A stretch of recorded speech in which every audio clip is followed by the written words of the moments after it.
Hello, everybody. My name is Alex, also known as Qwerty from New Zealand. I have been part of the League of Legends community for 13 years. Throughout that time, I've been a competitive player, a coach, a commentator, an analyst, and a community member dedicated to helping others improve. Now, recently, my main account, received a ban for alleged cheating. This is the account at the time of the ban. You can see on the screen, this is the op.gg. I believe this decision does not accurately represent my history, my character, or the way I have approached this game for over a decade. This presentation is not an attack on Riot Games or their responsibility to protect competitive integrity. I respect that responsibility. This is simply my attempt to present my history, my evidence, and why I believe my case deserves a fair manual review. Now, before discussing the ban, I believe it is important to explain who I am and my relationship with League of Legends. League has been one of the biggest parts of my life for the past 13 years. And for me, this game never has just been about winning ranked games. It's been about competition, improvement, teaching, and building community around something that I love. Over the years, I've dedicated thousands of hours to understanding League at the highest level possible. That dedication eventually led me into competitive play, coaching, and other roles in the community, such as commentating and casting. Now, I started playing League in Season 3. In the early years, I focused on becoming the best player I could be. I climbed past Diamond in 2014 and reached Challenger in 2015 and stayed there for a while. This led me into the amateur competitive scene, where I competed at a semi-professional level during those years. After my competitive period, I transitioned into coaching. My laptop was stolen while I was on a trip in the United States, and I had nothing to play on anymore. But I still love the game so much that I continued watching the game. I watched hundreds of games on Twitch on my Xbox at home after I got back, and that was how I got into coaching.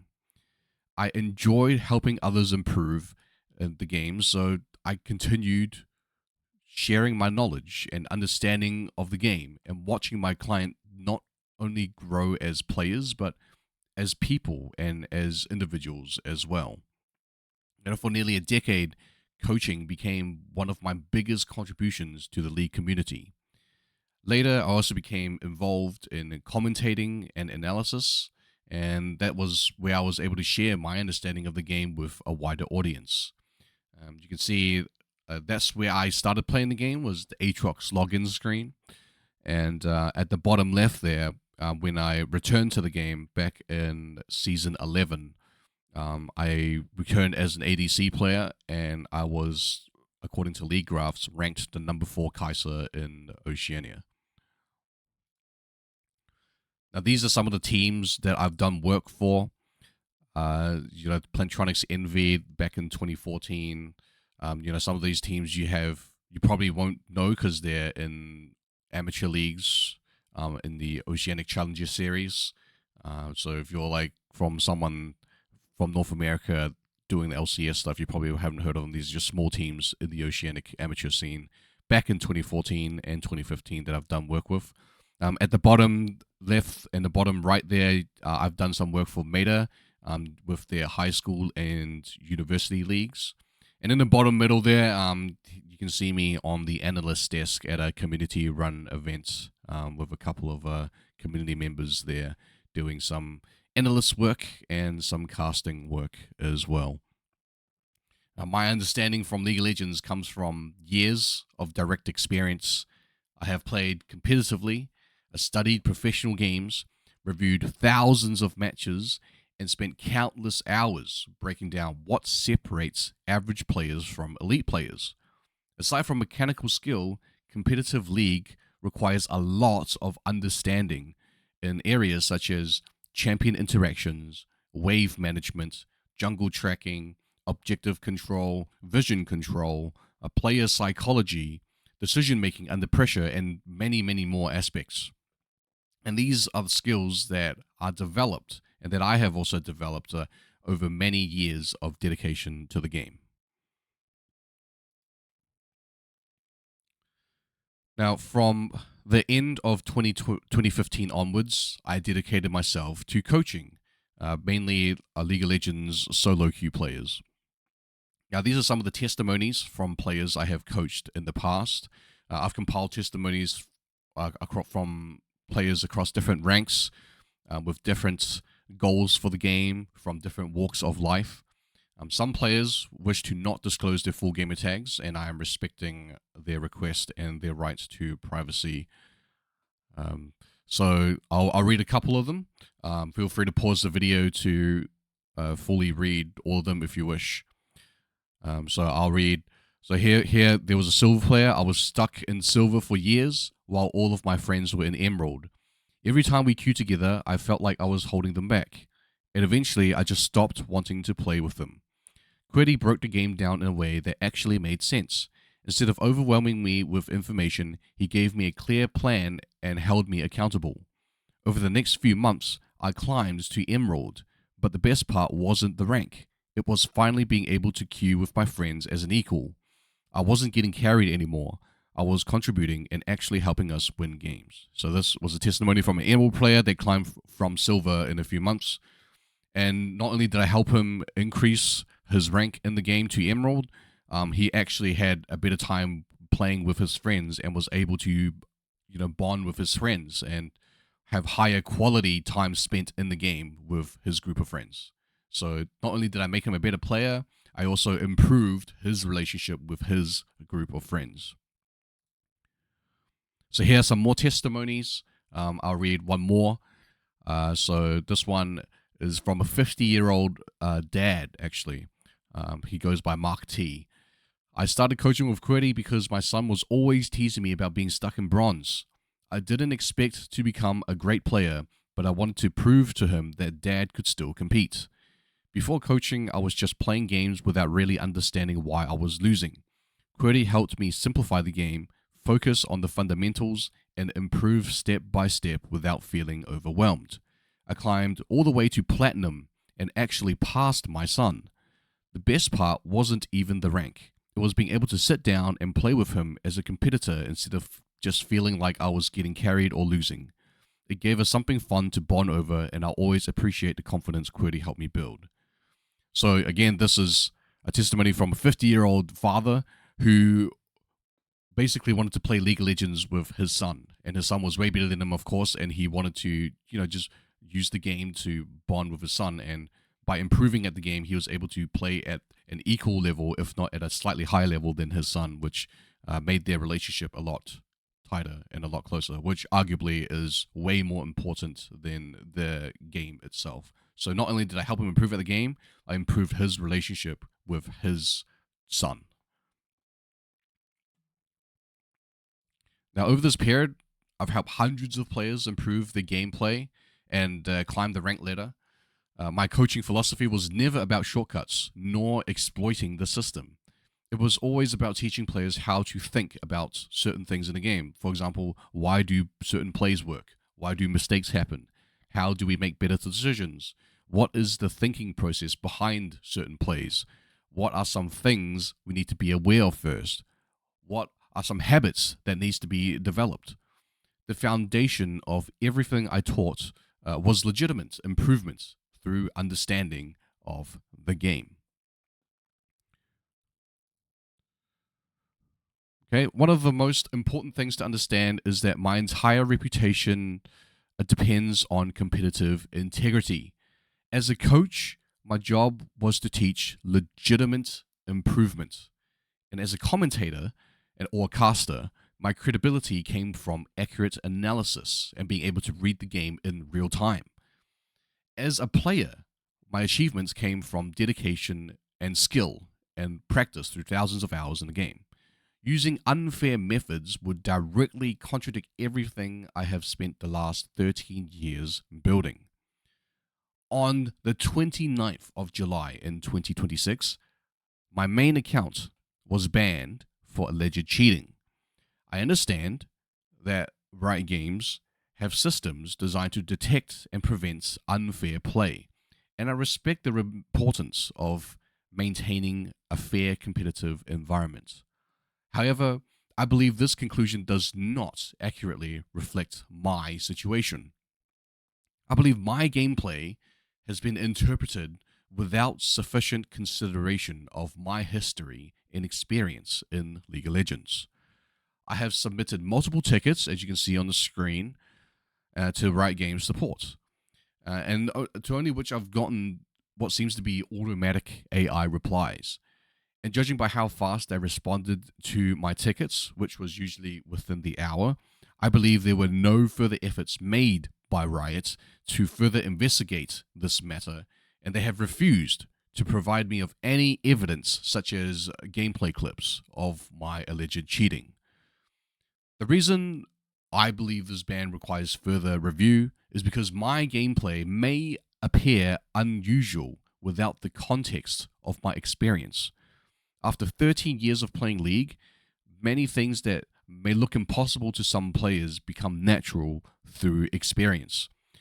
Things like reading enemy movements, predicting jungle paths, understanding positioning, anticipating plays, they're all skills developed through thousands of hours of studying the game. What may look like impossible information can often be explained through experience, pattern recognition, and game knowledge. So now, I want to demonstrate examples of my gameplay and explain the reasoning behind my decisions. So here we have me playing Kai'Sa in a platinum game. So let's have a look. So here, we're losing a team fight, so we're getting run down. Yasuo dashes onto me, so he's the immediate threat. So I am going to flash away from him because I don't want to get one-shotted. I moved back and forth a little bit there because I actually misclicked trying to use attack move click. Obviously, this is in the replay version, so you can't see me clicking the attack move click, but I was clicking attack move click, which I have bound to my spacebar button. So here, I'm auto-attacking Yasuo. Why do I attack Yasuo now and not the few seconds before? It's because my E was is almost back on cooldown, as you can see there. My supercharge is back on cooldown. So if me auto-attacking allows Yasuo to run closer to me, I can always use supercharge, which comes back on cooldown to gain distance, which you see me do right here. You know, I auto-attack him and I use supercharge. Now here, Yasuo has his knock-up available. Why? Because I can see the particles on his screen and I can hear the sound in the actual game. I can see his knock-up available. So therefore, I'm anticipating that he needs to land the knock-up on me. And the best way, and the way he can guarantee the knock-up on me, is to use his dash knock-up instead of using his normal Q projectile. So I'm anticipating his dash knock-up. He flashes onto me, but I know he's going to use the dash knock-up anyway. So I simply, because I already marked him, I simply just move out of his radius with my ultimate and avoid the knock-up. And that's the main threat gone, so I just auto-attack him while running away from center. And I managed to live. Okay, so here is an Earth clip. I am playing Xayah, and I am fighting a Malphite. Now, as Malphite, it is very obvious that the one thing you want to do when you see an ADC is to use your ultimate on them. So the moment I see Malphite, I'm anticipating his Unstoppable Force ultimate. So, sure enough, he uses his ultimate, and I use the only tool that I have available to dodge the ultimate, which was my ultimate. So here, because I anticipated his ultimate, I was able to dodge it. And I used my Blade Caller to make sure to land all my blades on him and root him. And then I flash away. Why do I flash away? Because what happens after Malphite uses his ultimate? He uses Ground Slam. So I don't want to get hit by the Ground Slam because he's building AP and it hurts. So I flash away to dodge his Ground Slam. So you can see him. He uses Ground Slams right there. And I dodged it. And then I just kill him because now he's got nothing else to kill me with. Okay? So this is the start of the team fight here. Alistair uses everything. Obviously, he's the closest person, so I'm just going to shoot him. Okay, so here, Gragas body slams in the middle of everybody. So I'm not going to agree for the Alistair. Why? Because he already used all his abilities. And so he's basically useless, and he's 1 HP. So effectively, he's out of the fight anyway. There's no need for me to extend to a risky position to kill somebody that's already useless in a fight. So I'm going to shoot the Gragas, because he just body slammed into the middle of 3 people. Okay, so I'm shooting the Gragas. Here, Twitch pops up. He's a very high priority target, so I immediately swap to the Twitch. Right here, you can see I go to the Twitch. So Qwerty obviously is smart enough to ulti the Twitch. But, I prioritize the Twitch as a high priority target, so I make sure he's dead. And then I shoot the Gragas, because he's the next closest person, and he's the next main threat after the Twitch. So I shoot him. Gragas dies to Icathian Rain. Obviously, the next closest person is Alistar. I'm also careful of Ori, because I don't know if Ori has Shockwave or not. Here you can see she doesn't have it, but at the heat of the moment in the actual game, I didn't know, so I'm keeping my distance from Ori. So I'm just going to shoot the closest person, which is Alistar. So here I flash to clean up Alistar. Now you're going to see a clip here that I shoot the Void Seeker later in a few seconds, and I shoot the Void Seeker at the Ori because I can kill Alistar with auto attacks. Alistar is well within my auto attack range, but Orianna isn't. So if I was to shoot Void Seeker and Alistar, yes, I'll still kill the Alistar, but I'll have nothing to chase down Orianna with. Because I want to also kill the Orianna, I want to tag her with something that I can use my my killer instinct on. So the only thing that I can do that with is Void Seeker. So obviously I kill Alistar with normal auto attacks. I shoot the Void Seeker and Ori, because that's the only thing that I can bring me to range within Ori, and I just finish her off in the team fight with a quadra kill. One more clip here. Here I'm playing Zed. Okay, this clip I'm playing Zed. I got a quadra kill with Zed. So you can see right here, I come off from the side, because as an assassin, you always want to come in from the side or flanks of fights. So here I come in from the side, I immediately see Kai'Sa here, 1 HP, a very high priority target, obviously. So that's a no-brainer. I just use my WEQ, my standard Z combo, to kill her. And then I look for the next target. I stay here because it'll take too long to loop around, and we got a nice initial pick. So here I dodge the knock-up with the Shadow Swap, because Yasuo has his knock-up particle available, so obviously he's going to try and throw it at a group of people. So anticipating that, I dodge. And here I just ulti Morgana, because I tried to dodge her Soul Shackles. I thought she was going to use it on me. And she was also the closest target, so I just used my Death Mark on Morgana. Here I didn't mean to kill Pyke. Pyke just randomly hooked me right next to him, and he happened to be on 1 HP. So, that's a no-brainer. I just one-shot Pyke because he hooked me onto him with 1 HP. And Morgana walks back to my shadow with my Death Mark, so I just swap back and kill her. And Yasuo got stunned by the Braum passive, so I just kill him. So my goal is to show that those moments and those clips are basically the result of knowledge and experience. They're not from any external assistance from any cheats or any scripts or any form of third-party software that affects or modifies how you play the game.